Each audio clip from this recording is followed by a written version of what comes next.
noite, bom dia, boa tarde também, porque, como eu sempre brinco, tem horas que a gente assiste as lives ao vivo, tem horas que a gente assiste as lives e não é ao vivo. Pode parecer uma contradição, mas são as idiosincrasias do mundo moderno que permite que aquilo que é ao vivo fique perene também, fique para sempre, enfim, não precisa necessariamente ser só ali ao vivo. Mas agora a gente vai fazer ao vivo mesmo e hoje eu vou falar com uma pessoa que eu conheço há algum tempo, acho que uns 10 anos, a gente estava calculando mais ou menos, e que tem uma jornada super bacana. E o tema que a gente ficou pensando que a gente podia falar, já que ambos trabalhamos com desenvolvimento de pessoas, já que a ideia dessas lives aqui que a gente faz no Jogando Conversa Dentro é falar de desenvolvimento humano, é a Milena Bizarri. Ela já está chamando aqui para entrar, então eu já vou chamar ela, que ela tem muita coisa para falar. Começa desde cedo, a gente já se apresenta aqui juntos, já começa a discutir o tema juntos, que fica bem mais gostoso do que ficar só eu falando aqui. Até porque ela tem essa cara linda, eu tenho essa cara feia, vamos botar um equilíbrio aqui, pelo menos, né? Mi, você não me conhece, eu sou Danilo Afonso, eu trabalho com a Vertigo 16, Desenvolvimento de Pessoas. E, meu anjo, minha amiga, obrigado por aceitar o convite. Acho que a gente tem bastante coisa para falar nas nossas jornadas sobre o tema que a gente se propôs aqui, né? Falar de adaptação e flexibilidade, mas num sentido de ler com eficiência os cenários, ler com eficiência os contextos onde a gente está inserido. E aí eu acho que isso vale no mundo corporativo, vale no mundo do empreendedorismo, vale nas famílias, vale na vida social. Está tudo mudando tanto, a gente está numa semana aí, né, de informações densas sobre coisas que estão gerando tanta polêmica. A ideia aqui não é ficar discutindo as polêmicas, mas daria também para a gente ficar discutindo, né, sobre ler os cenários e entender, vamos lá, né, tá certo, tá errado, ou será que a leitura eficiente é determinar certo e errado? Enfim, vamos falar sobre tudo isso. Mi, primeiro, conta um pouco de você. Acho que só de você contar a sua história, eu acho que já dá uma série de insights, naturalmente, sobre a importância de adaptação e flexibilidade. Bem-vinda e super obrigado por aceitar a gente bater esse papo. Obrigada, Dan. Obrigada pelo convite. Obrigada pelo pessoal que está aí com a gente. E acho que é super pertinente a gente falar sobre isso, sim, porque como a gente bateu esse papo um pouco antes, né? Acho que é um tema premente para os dias de hoje. Eu acho, particularmente, que sempre foi. Mas hoje, né, a dinâmica das coisas, a mudança das coisas está sendo tão rápida e que exige muito mais que o profissional seja uma pessoa adaptável, né? Que ele consiga entender. E a adaptabilidade não tem nada a ver com comodidade, não tem nada a ver com se acomodar com uma situação, né? Ah, mudou, é péssimo para mim essa situação agora. Tô super triste, não gostei, mas vou ficar aqui mesmo. Não é isso que a gente está falando, né, Dan? A gente está falando de Muito pelo contrário, isso não, acho que não tem adaptação nenhuma aí, né? Tem passividade, né, nessa atitude. Exatamente, exatamente. Então, exige muito mais do profissional, né? Uma positividade, ver o lado bom das coisas. Então, tem bastante coisa para a gente ver, ainda mais nesse cenário que a gente está vivendo hoje. Bom, então eu sou Milena Bizarri, eu trabalho como diretora de recursos humanos e marketing na Mazars. Eu comecei na Mazars como supervisora de departamento pessoal faz bastante tempo também. Eu saí de um escritório que eu trabalhava e fui encabeçar a área de departamento pessoal, que era a área de RH que eu mais conhecia na época, isso em 2006. A Mazars também era uma empresa pequena chamada Cabreira. E aí... A própria área de departamento pessoal dentro do RH normalmente é uma área mais processual, né? Uma área mais de métodos, de seguir procedimentos, então é uma área bem diferente, por exemplo, da área que eu atuo, né? A área de desenvolvimento de pessoas, de capacitação. Até da área que eu atuo hoje, né? Pois é. Posso te pedir uma coisa? Fala um pouco da Mazars, porque eu acho que talvez para quem é o público que está acostumado ou me acompanhar, ou acompanhar a gente nas lives, ou assistir depois, quando elas ficam no IGTV, talvez o pessoal não conheça a Mazars por este nome. Sim. E obrigada por esse espaço também para falar da nossa empresa. A nossa empresa é uma empresa de consultoria e auditoria contábil. Então, a Mazars ela está no Brasil desde 1995, mas foi a partir de 2006, com a junção com essa empresa Cabreira, que ela começou a tomar corpo e crescer. Então, é uma empresa, ela veio da França, se instalou aqui no Brasil, e ela mantinha uma média de 60 funcionários, de 40 funcionários. Quando se juntou com a Cabreira, que nasceu em 2002, ela já vira uma empresa mais robusta, e aí começa um crescimento acelerado, ano após ano. A Mazars só tem histórico de crescimento, né? E aí a gente começa aí a trazer profissionais do mercado e fazer um processo de crescimento nessa área, tanto de terceirização, né? A gente trabalha com terceirização contábil, fiscal, folha de pagamento. A gente trabalha com a parte de auditoria de demonstrações financeiras, que é uma área nossa que hoje ela está bem mais robusta do que era quando eu entrei. Quando eu entrei, ela ainda estava nascendo, e hoje é uma área que é bastante, acho que é a segunda maior área dentro da organização. A gente tem a área de Falando em nascendo, sabe uma coisa que eu lembro? Eu lembro da sala onde você trabalhava, que tinha uma escada que passava no meio e era num canto. Já que a gente está falando de adaptação e flexibilidade, né? Quer dizer, você está contando Nossa, todo esse monte de áreas que tem na empresa, mas eu lembro quando vocês trabalhavam num cantinho ali, né? De um andar. E tivemos que mudar ainda, acho que os 3 andares, assim, sempre. Vamos expandir, mas antes de expandir é aquela coisa de arrumar o guarda-roupa, né? De arrumar a casa. Então, primeiro você faz aquela bagunça e aí aí você vê aquela coisa terrível para começar a arrumar. De fato, a gente cresceu bastante. A Mazars é uma empresa totalmente diferente da empresa que eu entrei há 14 anos. Né? E depois dos 4 primeiros anos que eu comecei na Mazars, como departamento pessoal, eu era supervisora quando eu entrei, e 1 ano e meio depois, o meu diretor, era o sócio, o Ipker, ele me chamou e falou assim: Milena, eu quero te fazer uma pergunta.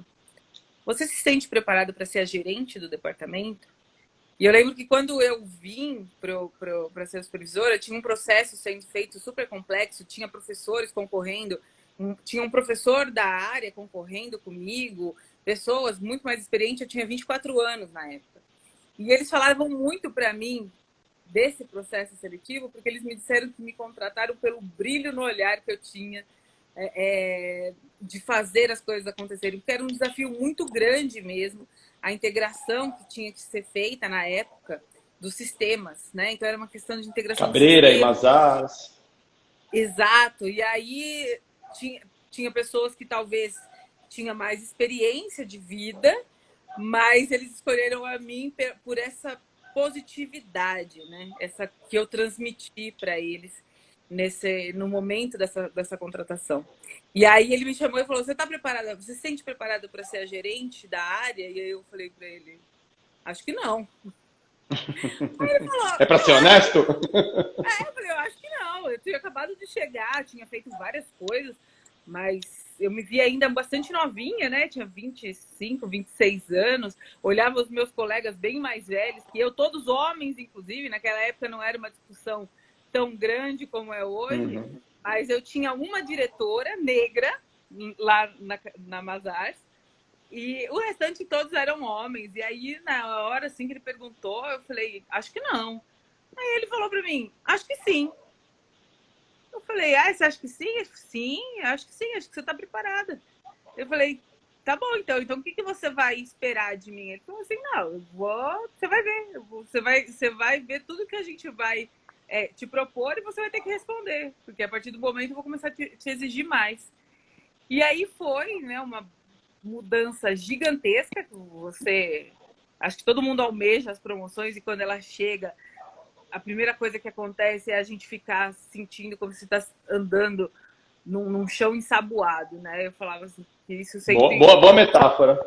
Né? Parece que você está andando, você fica meio titubeando. Mas confesso que nessa transição não foi a minha... Não exigiu a minha maior capacidade de adaptação. A minha maior capacidade de adaptação foi exigida quando eu mudo para a área de recursos humanos, efetivamente. A Mazars tinha feito uma fusão, o crescimento da Mazars Ele foi orgânico e também através de fusões. E uma das fusões não vingou, ela não deu certo. Nessa fusão que a gente tinha feito, tinha vindo uma área de RH, né? A outra empresa compôs a área de recursos humanos e tal. E quando se dissolveu essa sociedade, a área de recursos humanos foi embora. E aí o sócio, o CEO da empresa, me convidou para ser a recursos humanos, né? Falou assim, olha, eu fazia a folha de pagamento da empresa. E aí falou assim, Milena, o que você acha de coordenar a área de recursos humanos? Como a área de recursos humanos chegou, mas ainda não tinha tanta coisa assim de diferente, falei, tá bom. Vou ter que aprender uma coisinha ou outra. E eu lembro que o presidente me deu alguns desafios para eu escrever um texto do que eu achava que eu precisaria desenvolver em mim, o que eu precisava desenvolver na empresa, quais eram as estratégias que eu usaria. Fiz alguns textos para ele me avaliar e tal. Mas, de verdade, eu descobri que eu não sabia nada quando eu cheguei na área de recursos humanos, né? Primeiro você aceitou, depois você viu onde é que você ia aceitar. Onde você ia sentar, né? Exatamente. Quando eu cheguei na área de recursos humanos, falei, gente, isso é a parte de desenvolvimento. Como eu sempre fui muito estudiosa, ela não foi a parte mais difícil para mim, porque era a parte que eu tinha, a parte de treinamento, né? Eu, por muitos anos, eu fui religiosa também, então eu dava palestras e tal. Então, aí fiz muitos cursos. Então, não era uma coisa que para mim era difícil, a parte de dar treinamentos e de ajudar as pessoas a se desenvolverem. Mas os outros subsistemas, como recrutamento e seleção, a parte de benefícios da empresa, eu lembro que o CEO chegou para mim e falou assim, como está a sinistralidade do nosso plano? Eu falei, oi? Não, você tem que cuidar da saúde das pessoas. Você não está vendo isso? Eu falei, isso impacta diretamente custo, impacta, claro, produtividade. Exato. Eu falei, eu não estava, mas calma que a gente já vai ver agora, né? Porque Eu não estava até agora, né? Mas já estou me adaptando. Agora. E aí todo aquele universo foi quando eu fui começar a enxergar todo o universo. E eu falo muito que eu estudei bastante, tive que correr muito atrás desse conhecimento, né? Porque diferente de uma construção de carreira normal, a maioria das pessoas começam, né? Põe o pé numa área e vai crescendo. Embora a parte de departamento pessoal é uma área da área de recursos humanos, ela tem um viés muito mais do processo, como você disse. A gente na Mazar chama de área transacional, porque é de fato o que mas ela tem um viés muito mais técnico. Eu lembro da minha agonia de quando chegavam problemas com pessoas, eu queria uma Bíblia como a CLT, para eu ir lá e ver o que tinha que ser feito. Cara crachá. Tinha um problema com um funcionário que estava chateado porque o funcionário da frente ficava assoviando. Eu falava, caramba, não tem nada aqui, porque no departamento pessoal eu era mestra da CLT, não precisava nem... Falava o artigo. Conhecia as regras de cor, né? Artigo decorado, súmula, enunciado, tudo, né? E eu falava, caramba, e aqui? O que eu faço com a funcionária que está protestando contra o cara da frente que está assoviando durante o trabalho, né? E aí você vai se deparando com algumas coisinhas que vão ao longo dos anos, né? A gente vai aprendendo bastante. Mas essa foi a minha trajetória para entrar na área de recursos humanos. E embora eu corri atrás com muitos cursos, muito estudo, eu falo que o que mais me ajudou, assim, eu falo que os degraus que me alavancaram para enxergar, para ter essa panorâmica visão, essa visão panorâmica do cenário todo, foram os colegas da área, né? Foram os benchmarks que eu fiz. Foi chegar em profissionais, em empresas de destaque, empresas que ganhavam os prêmios lá de RH, de melhor administração na universidade corporativa, melhor administração da área de desenvolvimento de pessoas, e foi ir nessas empresas e conversar com as pessoas que sabiam fazer bem feito. Perguntar para eles o que eles faziam. O que você faz? Porque a teoria eu engoli, né? Já era uma coisa que eu sabia fazer. Ler. né? Ler, interpretar e falar, então é isso, aquilo outro, porque E você formou a sua jornada profissional numa época onde o conhecimento estava disponível, né? Já com Google, com YouTube, talvez não tinham tantos cursos como tem hoje, não tinha o TED ainda, mas já tinha muito conteúdo. Quer dizer, querendo conhecer a teoria, tinha onde pesquisar. Só que depois tinha que aplicar. Exatamente, exatamente. Na realidade, você foi muito bonzinho comigo, que eu sou um pouquinho mais para trás, né? Você tá com bastante cabelo branco, teve bastante na biblioteca, IOB, né? Tinha bastante, teve bastante profundidade aí, assim, no método raiz mesmo. Muita coisa eu tive que ir no método raiz. Mas, livro mesmo, né? Eu fiz um curso no INSPER, logo, foi em 2010. Então já existia, assim, essa facilidade de você pegar, por exemplo, e ver um plano estratégico. Isso no próprio curso do INSPER, eles mostraram um plano estratégico da área de recursos humanos, mas colegas também falavam, ó, tem disponível em tal lugar, tem disponível em tal lugar. E aí eu vi pela primeira vez, embora foi logo quando eu entrei na área de recursos humanos, o que era o plano estratégico da área de recursos humanos. Então, isso, buscar o conhecimento, é também uma característica, eu acredito, primordial. Né? Não dá para a gente ficar esperando. Então, eu mudo o cenário meu muda, né? Por exemplo, como a gente falava, agora está todo mundo em home office, e o que eu tenho que fazer? Meu chefe tem que me falar o que eu tenho que fazer. Então, acho que hoje tem bastante conhecimento disponível e isso é primordial para que as pessoas realmente vão atrás, né? As pessoas buscarem. Mas deixa eu fazer uma ligação, porque você vai entrar depois numa outra etapa da sua vida profissional e acho que vão vir outros exemplos. Mas só para não perder o link, você falou da história do brilho no olhar, né? Que aquele diretor ressaltou na leitura dele de ter visto em você e até como incentivo para que você aceitasse aquela proposta, mas você falou também agora de estudar e tal.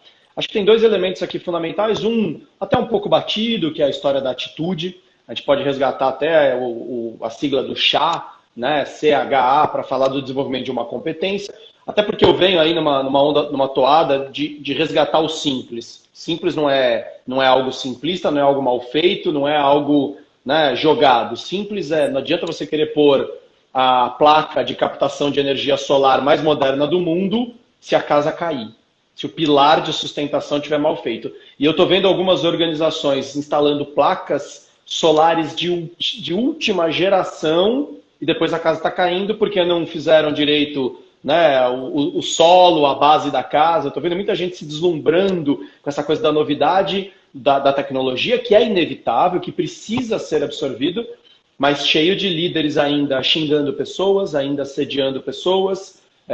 Tem empresas que estão com modelos ultra, hiper modernos do último cara que falou a última coisa, mas ainda não tem, por exemplo, as pessoas sendo treinadas em competências tão importantes como comunicação. Assim, eu sinto que é um momento também de transição, né? O deslumbramento com as novidades todas que se apresentam e querer estar na crista da onda, mas não fazendo, às vezes, o básico. Bom, isso é uma coisa. Só que nesse cenário tem algo que é básico e é fundamental, que é a atitude. Então, a competência é formada pelo conhecimento, ok? Conhecimento a gente pode adquirir, é formada pela habilidade, a habilidade pode ser desenvolvida e quanto mais dom e talento eu tiver naquilo, mais fácil vai ser eu desenvolver a habilidade. Se eu não tiver dom e talento, eu vou ter que me esforçar mais, mas aí vem um elemento que não tem como desenvolver, não tem como aprender, ou o sujeito tem aquilo dentro dele ou não tem, que é a atitude. Só a atitude vai resolver a história da adaptação e flexibilidade? Acho que não. Porque acho que se o indivíduo tiver muita vontade de se adaptar, né, tiver ali muito desejo de participar, de entender o contexto, mas não tiver repertório, e eu acho que aqui de novo tem uma coisa fundamental, que é repertório. Né? Dei uma caída aqui, mas voltei. Não tem problema. Eu estava falando que a atitude é importante, mas não adianta só querer se adaptar e se flexibilizar se o indivíduo não tiver repertório. Porque por mais vontade que ele possa ter de acompanhar, se ele começa a não entender direito o que está acontecendo, e ele não tem como contribuir, ele não entende, né, que o vento mudou, etc. Então, muito legal isso que você falou, de assim, eu fui lá estudar, porque para entender o que estava mudando, eu precisava ter base. Então eu queria só pegar esses dois pilares aqui do da primeira parte da tua jornada, né? Sim, atitude, que é fundamental, não tem jeito, não tem atitude, não sai do sofá. Mas uma segunda questão muito importante que é repertório, que é estudar, né? Que é aprender a ler o cenário. Se eu não sei ler o cenário, eu não tenho nem como me adaptar. E aí você tem a via de mão dupla, né? Eu dei uma entrevista agora para a Folha de São Paulo, minutos antes aqui da gente conversar, e eu falei exatamente esse é o meu ponto de vista, muito alinhado com isso que você está colocando agora, do que está acontecendo hoje, né, na nossa situação atual. Primeira coisa que aconteceu é que os soft skills que as empresas promoviam de treinamento nas empresas, né, eram para as lideranças. Com essa mudança, eu começo a ter uma necessidade urgente de chegar com esses treinamentos, com essas, nem que sejam pílulas de desenvolvimento, em toda a extensão organizacional. Por quê? Comunicação, para mim, e hoje eu falei exatamente isso, acho que comunicação é das habilidades a que vai ser mais requerida de hoje para frente. E não é só mais do líder. É óbvio, o líder tem um peso gigantesco, mas o cara está lá na casa dele, trabalhando, recebendo uma demanda, ele tem que ter a capacidade, inclusive, de saber se ele tem clareza daquilo que ele precisa entregar. Uhum. Então, você vai chegar para o líder e vai falar assim, olha, os líderes vão ser cobrados agora, não por comando e controle, mas por metas e resultados. Ótimo. Mas você lá do outro lado, como profissional que recebe a meta, né, que vai ter o resultado exigido, consegue interpretar e ter clareza do que está sendo exigido, porque a gente perdeu, a gente ganhou muito com o home office, a gente ganhou muito, né? A gente está confinado, não tô romantizando o que está acontecendo, a situação é bem complexa, isso que a gente Dentro desse contexto, né, de produtividade, talvez de velocidade. Você tem que ser produtivo e eu, por exemplo, aqui tenho 3 crianças, né? Embora eu estou de licença maternidade nesse momento, mas são 3 crianças e eu lembro que a primeira semana do home office eu quase surtei, porque chegava ao meio-dia, que era a hora do almoço, e eu olhava e cadê o almoço? Então, eu tenho uma coach que fala o seguinte, o próximo desgraçado que falar para mim que nós estamos em home office vai tomar um soco no olho. E ela é pequenininha, fala, o que é isso? Que tanta violência? Eu falo, não, é porque home office vai ser quando meu filho estiver na escola, o meu marido, minha esposa, estiver trabalhando, sei lá, no escritório dele, e aí nesse dia eu fico em casa, eu tiver dentro da minha estrutura social, alguém para me ajudar. Agora, eu tendo que limpar o banheiro, fazer almoço, estudar com meu filho, dar atenção para meu marido ou para minha esposa e ainda trabalhar, isso não é home office. Exatamente. Então, além de tudo, tem esse desafio da gente estar entrando num suposto momento de home office, mas as crianças estarem em homeschooling, como se diz aí algumas vezes, então não é tão simples. E alguns com um desafio gigante. Por isso que, assim, são muitas as competências, assim, que precisam ser desenvolvidas dos dois lados hoje. É 3. O líder, é o profissional e é a área de recursos humanos. Tem que estar muito atenta em todas essas rebarbas que tem que ser treinado a empresa inteira. Tem que ter um bate-papo sobre comunicação e clareza com todos os funcionários. Porque tem aquele cara que é mais atirado, que se o cara não entendeu, ele pergunta de novo. Aquele cara que é curioso, que quando termina o trabalho, ele vai lá e fala, meu, tem outra coisa aí que eu posso fazer? Mas tem uma maioria mediana, né, que tá lá e fala assim, olha, eu consegui, terminei. E será que ele vai ter a ousadia de chegar e falar assim, olha, eu não sei se é exatamente isso que eu tinha que fazer. Pode me explicar de novo? Será que ele vai saber explicar a dúvida dele? Né? Parece meio básico. Será que ele vai se a gente saber lembrar da explicar a escola, dúvida dele? tem horas que às vezes o aluno não consegue explicar qual é a dúvida. Eu não estou conseguindo explicar minha dúvida porque eu não tenho habilidades de comunicação desenvolvidas. E eu lembro que você, quando foi lá, quando a gente se conheceu, você falava sobre isso, né? Que a gente, com desenvolvimento humano, principalmente como consultores, a gente tem que ter a habilidade de escutar. Aí que eu acho que é o que o líder tem que fazer, né? Tem que saber escutar o que está sendo dito e entregar o que realmente é necessário, não o que está sendo pedido. né? Então, às vezes você está com um colaborador lá que ele está falando uma coisa que ele não está nem conseguindo expressar. E aí, Você lembra do conceito da liderança situacional, que fala fundamentalmente que o perigo é que o líder faça ou o que as pessoas querem, e aí ele vai ficar refém das vontades delas, ou ele faça aquilo que ele gosta, e aí ele vai impor um modelo que pode simplesmente não ser absorvido. O líder tem que fazer o que as pessoas precisam. Dentro daquele enredo, dentro daquela posição, com aqueles recursos. Né? E isso é um desapego da vaidade, é um desapego, né, de um modelo cara crachá, ou comando e controle, como você falou, né, muito quadradinho. Então, também tem uma adaptação aí. E ainda mais aí agora, forte. né, Danilo, que verticalizou. Então, por mais que você é o líder, numa estrutura, por exemplo, como a minha, a nossa organização é uma empresa de uma profissão tradicionalíssima, que é contabilidade. Né? Então, a estrutura hierárquica, ela ainda é muito forte.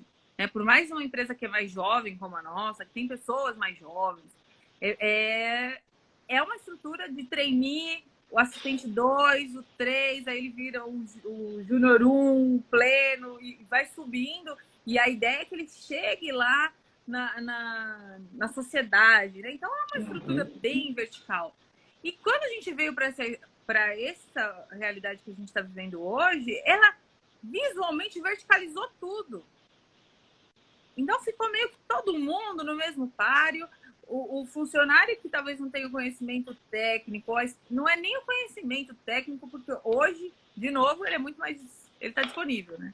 Então, você vai lá e fala assim, ó, como é que eu tenho que resolver o problema X? O cara dá um Google e lá ele já vai desenrolando o que ele precisa fazer. Talvez ele não tenha a experiência que ele vai acumulando. Mas ele não fica no zero, como antigamente, né? Não fica no zero, ele consegue ter base, né? E aí, de repente, é ele que vai ensinar o chefe a entrar no Zoom, é ele que vai ensinar o chefe a compartilhar a tela, né? Então, meio que nivelou as pessoas. Então, eu acho que exige esse momento está exigindo várias competências de todos os profissionais, sejam eles os líderes ou sejam os executores. E eu acho que especialmente da área de recursos humanos.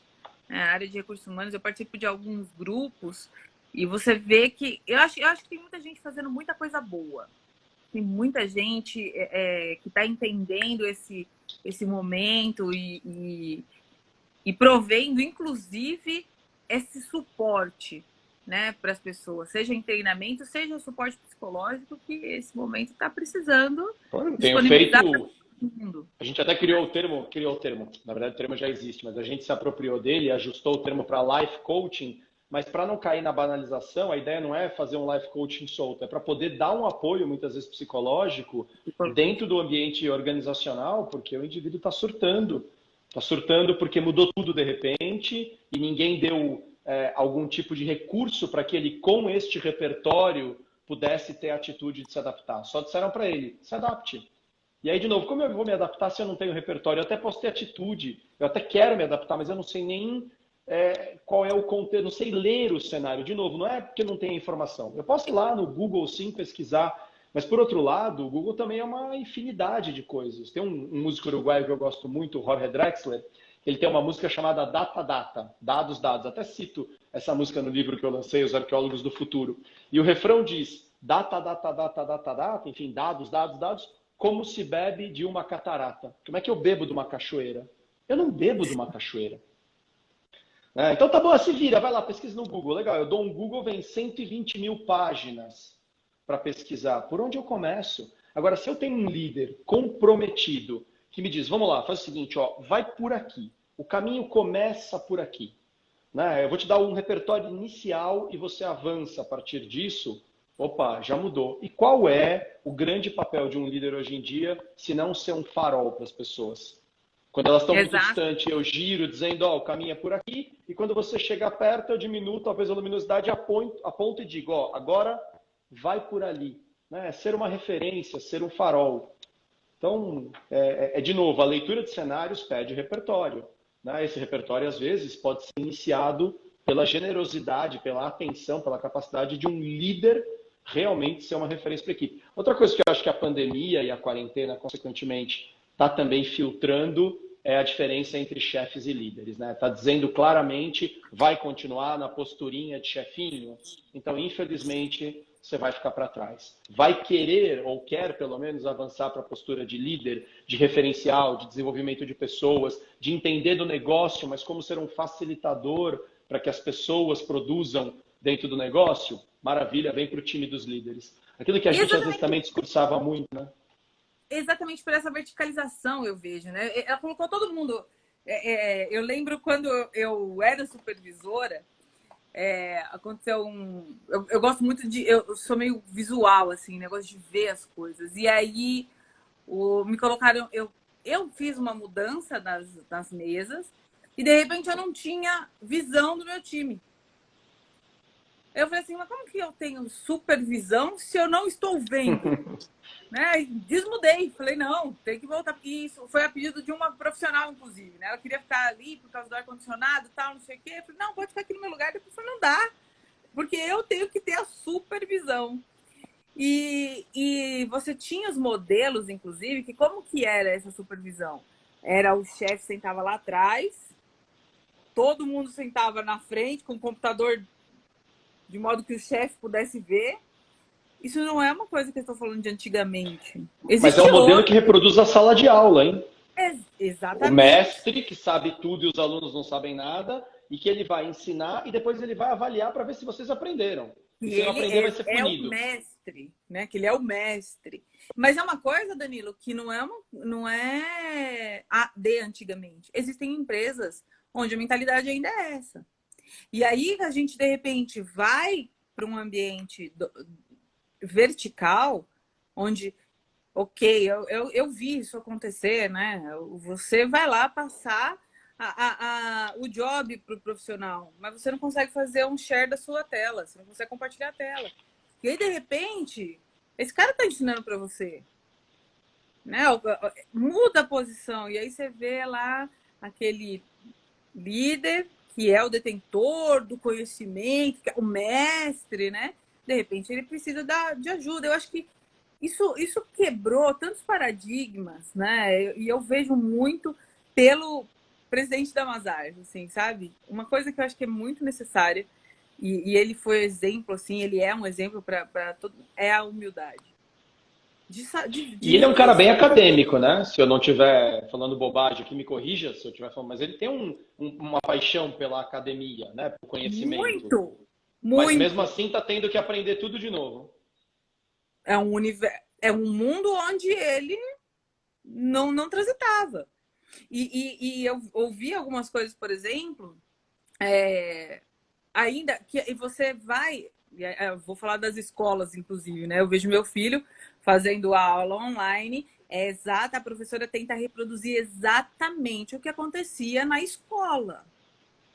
Exatamente. Então, ela faz a chamadinha igual. Ela não entendeu, e não é a culpa daquela professora, mas eu acho que é da estrutura de educação. Ou da velocidade também dessa mudança, né? Que foi muito abrupta. E a educação não mudou, né? Uma vez eu vi uma ilustração falando que se uma pessoa de 1700 ressuscitasse, ela ia ter choque com tudo, menos com o sistema educacional. Porque ele é exatamente... Olha que legal essa leitura. Ele é exatamente igual a 3 séculos atrás. Né? Sentava-se na sala de aula, uma pessoa lá na frente, passando conhecimento, e você pode até falar que, não, você tem escolas que são diferentes, que são... Não é. O método é o mesmo. E você tem muito disso na chefia. Né? Quando quebrou e todo mundo foi para as casas, você tem aquelas pessoas que acham que vão reproduzir exatamente o que reproduzia ali no escritório, na empresa, onde o profissional tinha... Primeiro ele tinha desconectado, né? Porque você fala assim, nossa, que maravilha, eu levanto da cama e já estou no meu escritório. Mas você não tem aquele tempo. Eu, por exemplo, senti isso, né? Claro. Aquele tempo do trânsito me desconectava dos meus afazeres de casa. E quando eu perdi isso, eu fiquei maluquinha aqui no começo da pandemia. Não foi só você, não, viu? Teve um rapaz que a gente teve que ajudar ele a desenvolver uma metodologia, até porque ele mora ainda com os pais, de como que ele ia criar mecanismos para realmente ter a sensação de que ele acordava e não estava já dentro do escritório, porque além de tudo, por morar com os pais, ele trabalhava dentro do quarto dele. Então você imagina, ele já acordava no ambiente de trabalho, ele acabava de trabalhar, ele já estava no quarto. Já tá... Então alguns rituais, mas que tinham que caber dentro do que ele estava disponível a fazer, ele teve que desenvolver para poder, não é nem enganar a mente, é realmente construir essa desassociação que você falou, né? De, ok, acordei e tal, agora eu vou fazer algumas coisas e aos poucos eu vou me adaptando ao momento de trabalhar. Acabei de trabalhar, agora eu vou deixando para trás, desde coisas simples como pega o notebook, fecha e guarda dentro de um armário. Para que amanhã você tenha que abrir o armário para pegar o notebook, porque senão você acorda, o notebook já está lá em cima, é quase como se ele estivesse te chamando, vem. Não, o pessoal deixa ligado, né? Aí tá na hora da janta, passa assim, aí vê que um e-mail caiu, continua, volta lá e continua trabalhando. Tá tendo a estafa aumentou muito, né, nesse momento. Não, fora as decisões bizarras nesse contexto, que aí de novo você vê a dificuldade, às vezes, da adaptação, que é líderes ou chefes pedindo para as pessoas manterem o tempo inteiro a câmera ligada para que ele, a qualquer momento, possa fiscalizar para ver se a pessoa está lá. E aí você Não, entende como é que ele fazia, né, no presencial.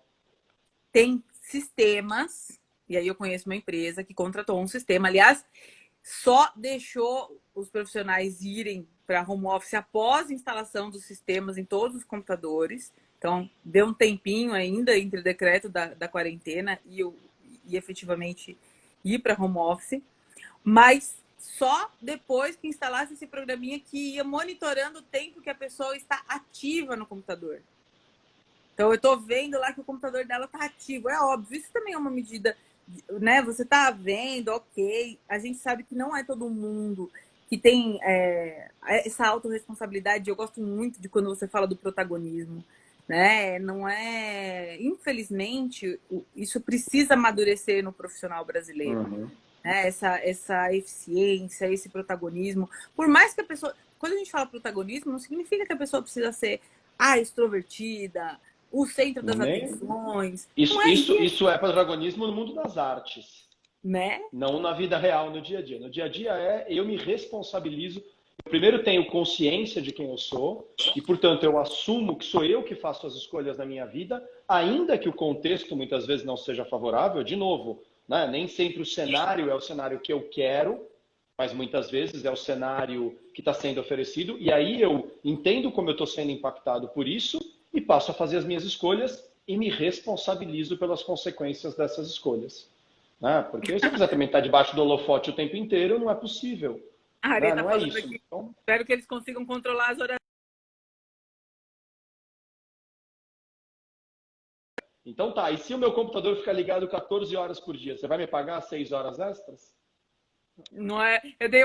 Travou aqui de novo, não consegui escutar aqui. Você poderia repetir o que você falou? Não, eu estava falando, ela falou essa história das horas extras, tem sempre o reverso da moeda, né? Então, pegando de novo o gancho daquela empresa que tem esse sistema de controle, e se o meu computador ficar ligado 14 horas seguidas por dia, você vai me pagar 6 horas extras também, né? Porque tem, Né? de novo, é a leitura do cenário, viu? Você controla, mas você também passa a ficar devendo. Só termina de contar a história do CEO, que você falou que teve que ter a humildade de aprender. Como é que foi Sim, isso? logo no começo, de novo, né? Foi aquele choque. Mas eu vi ele rapidamente assumindo, por exemplo, uma coisa que a nossa empresa... E o que eu estou dizendo não é um demérito. Foi um aprendizado geral de todos. A gente tem 26 sócios na empresa. Mas ele saiu na frente nessa questão de entender rapidamente o que estava acontecendo, sabe? E mudar o mindset dele. Na nossa empresa, os sócios têm secretárias, né? E na segunda semana ele já fez assim, não, agora eu agendo minhas reuniões. É só clicar aqui. Não, o Zoom por quê? Tem o Google Meet aqui, ó, que faz, rapidinho. Se eu só agendo uma reunião, o Meet já gera uma sala virtual para mim. Enquanto tinha ainda, né? Acho que agora, já passados 5 meses, isso já não está acontecendo mais. Mas ainda que eles falaram assim, eu vou pedir para minha secretária agendar minha reunião.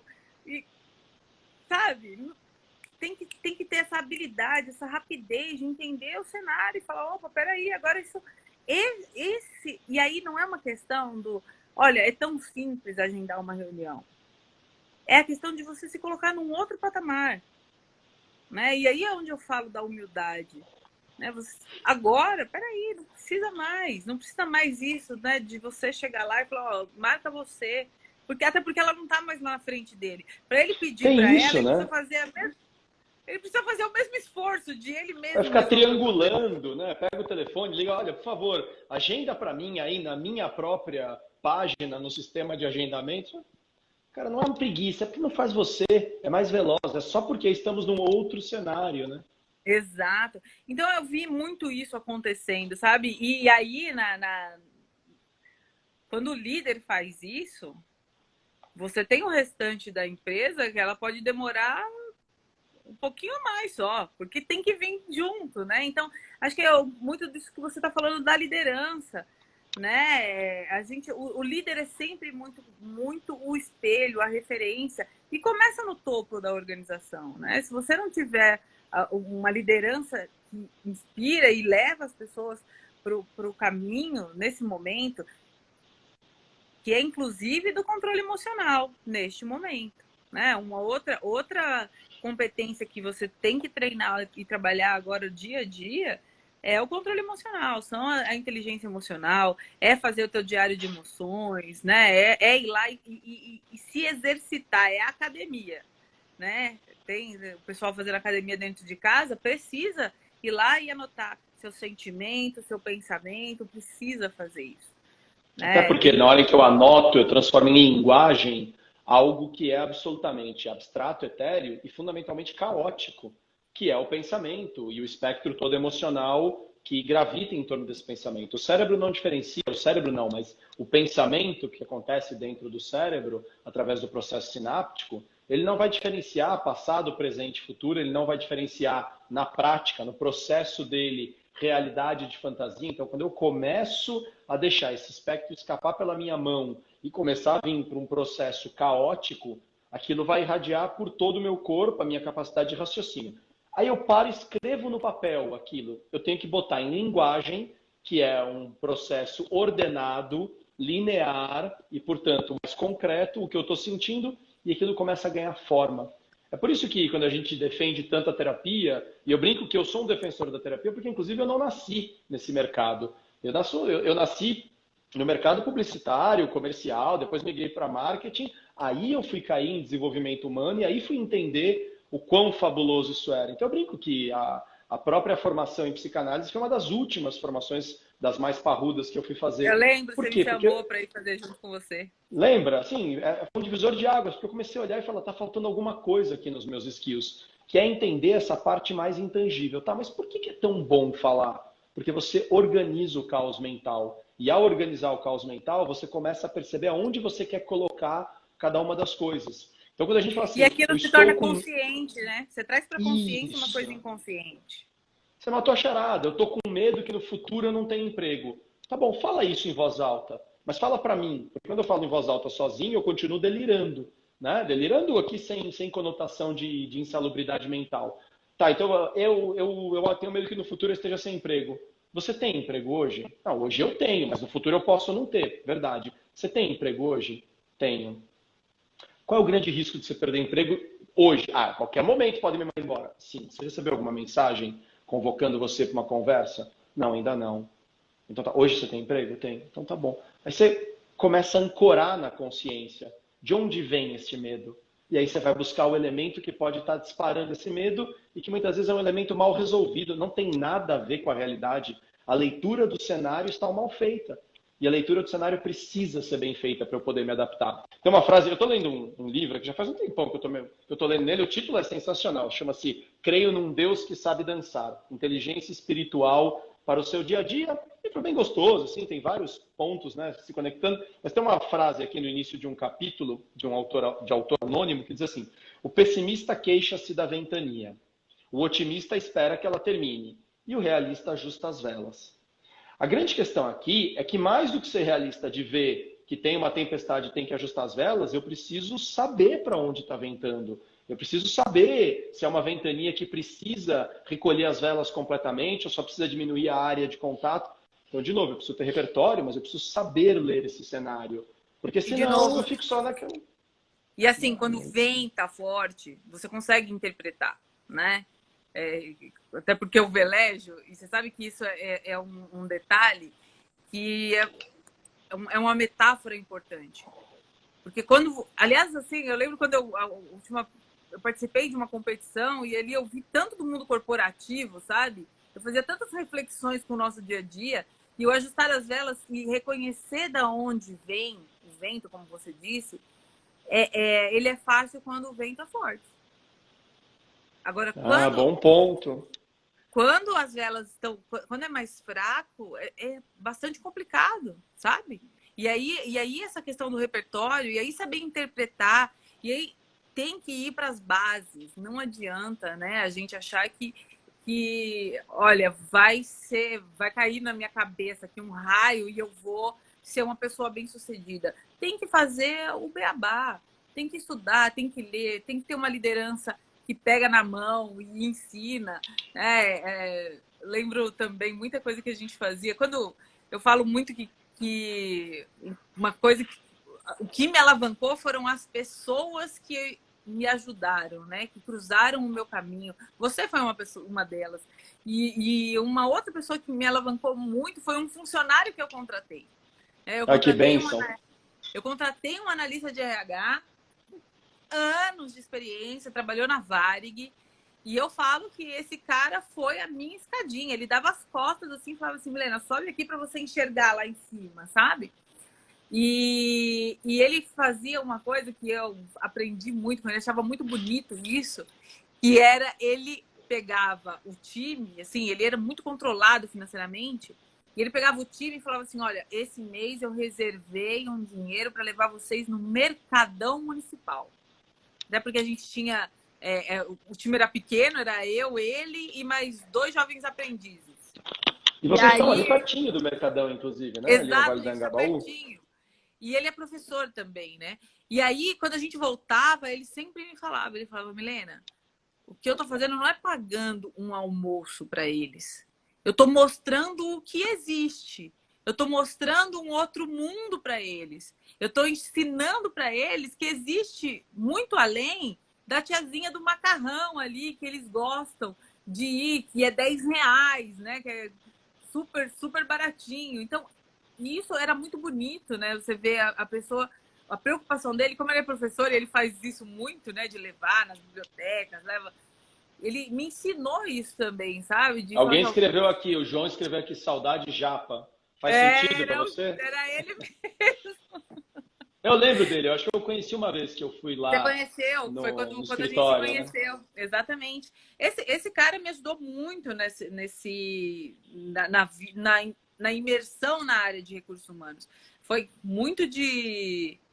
muita coisa de estudo e muito de ter pessoas como ele, como você, como a Marianita Xavier, que foi uma coach também que eu conheci ela quando a gente estava quando eu estava na área de departamento pessoal e ela incentivou que o presidente da Mazars me desse visibilidade na empresa. Ela falou assim, você tem um diamante bruto ali. Sabe, tem pessoas que cruzam o nosso caminho para ajudar a gente crescer, né? Então eu tive que vem nos dar o repertório, mas aí depois vem a pergunta, e aí você vai ter atitude de usar esse repertório? E é o que eu ia falar, assim, aí você vai falar assim, nossa, Milena, então você teve sorte? Não!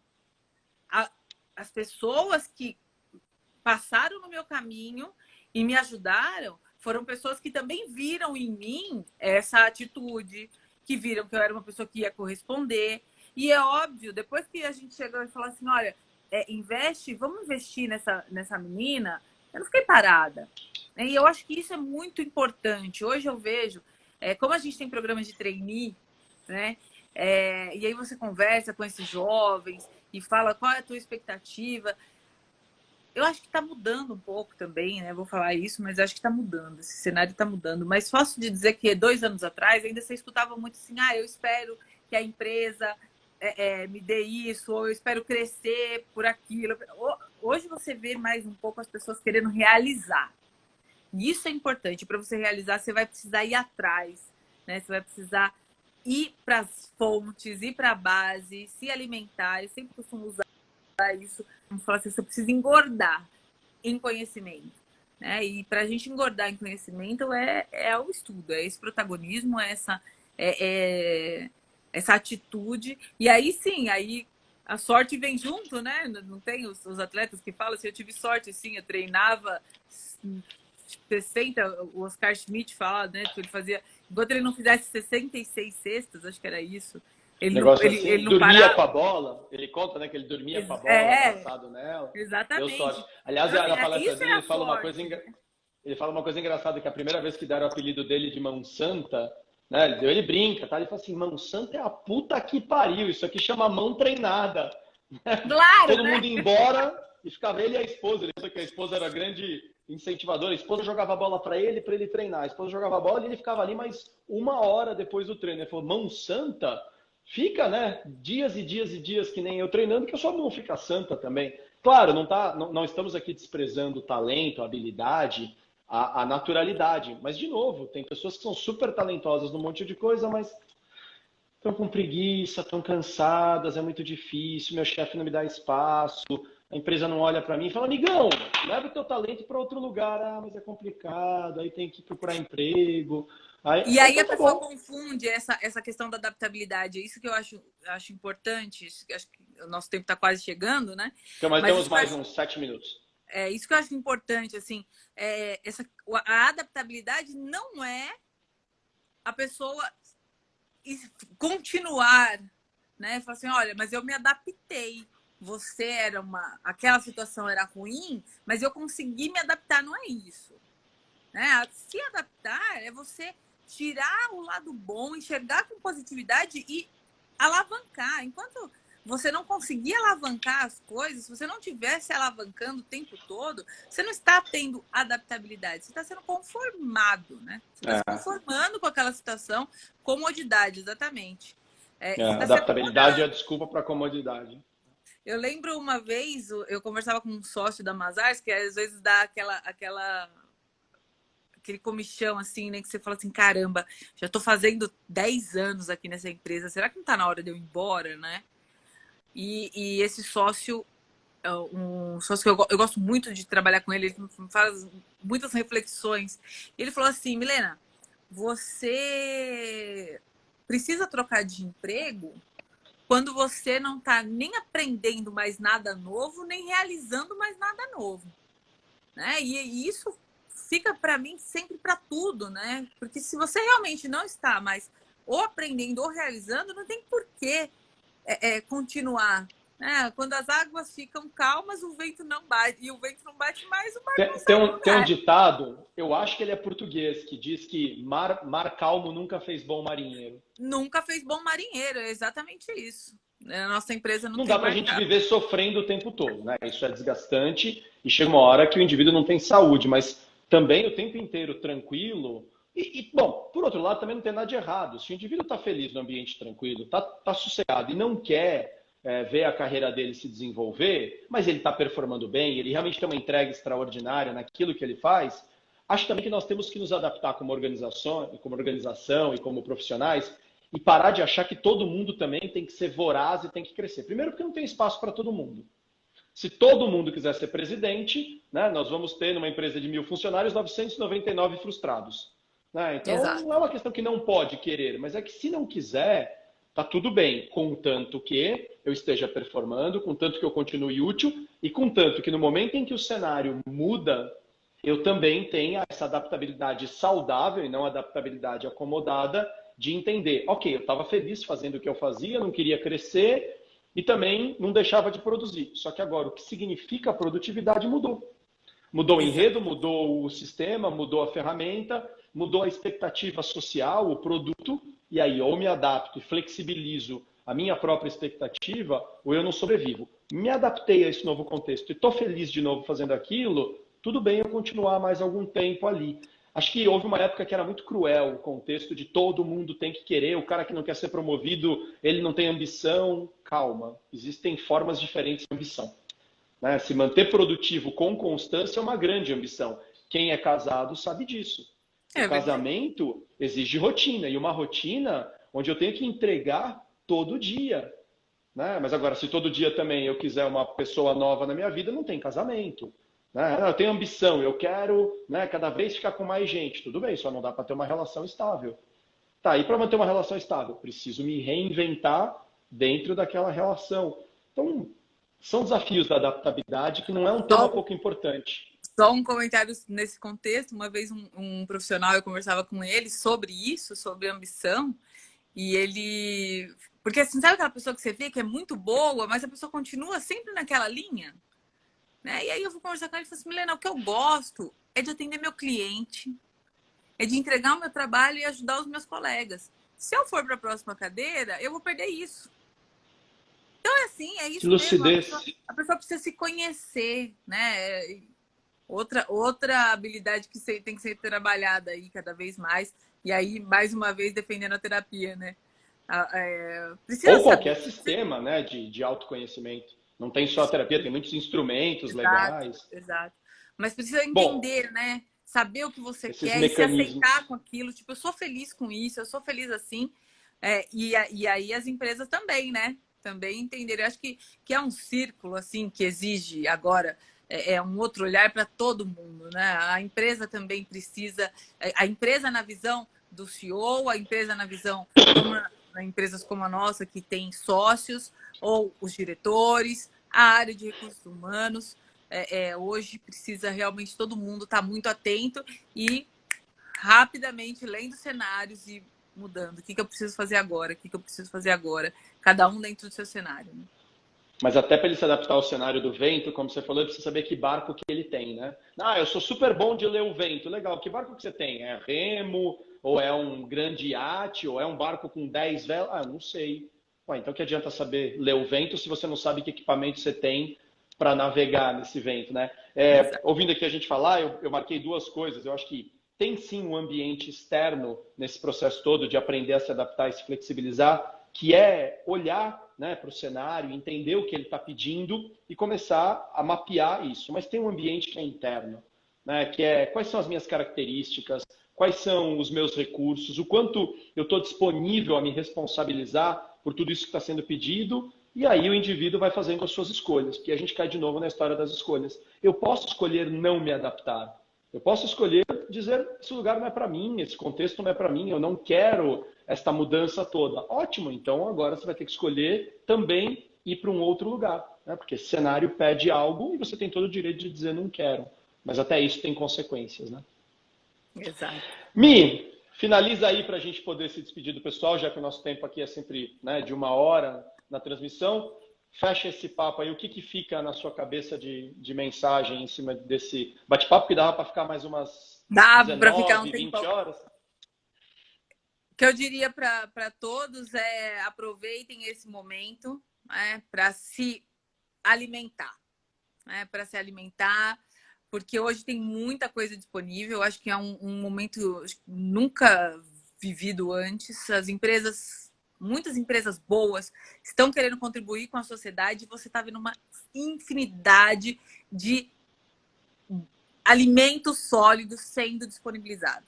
Então, você tem grandes instituições, você tem empresas aí de desenvolvimento humano, você tem empresas de consultoria de recursos humanos, colegas de RH, as pessoas estão disponibilizando conhecimento, material, e isso é que dá repertório. Na minha humilde opinião, conhecimento, cultura, dá repertório. Então, meu incentivo é aproveita esse momento. Esse momento, acho que é um momento de alavancar, todo mundo pode ser alavancado nesse momento que a gente está vivendo agora.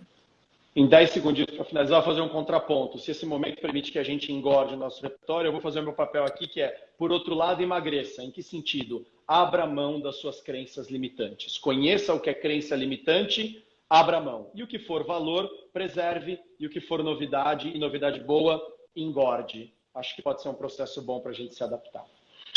Super breve, meu muito obrigado pelo seu precioso tempo, para a gente trocar essas ideias. Acabou a pandemia, vamos ver se a gente marca aquele almoço que a gente sempre promete, agora vamos realizar. É isso aí. Valeu. Fica com Deus, bom cuidado da sua turma por aí, tanto os de casa quanto os da empresa. Valeu, brigadão, Um beijo, grande Dan, beijo, fica com obrigada pela Deus. oportunidade, Tchau, obrigada tchau. a Obrigado a mundo todo que ficou mundo. aqui com a gente. Tchau, Valeu, tchau. fica com Deus. Até já, gente. Abração.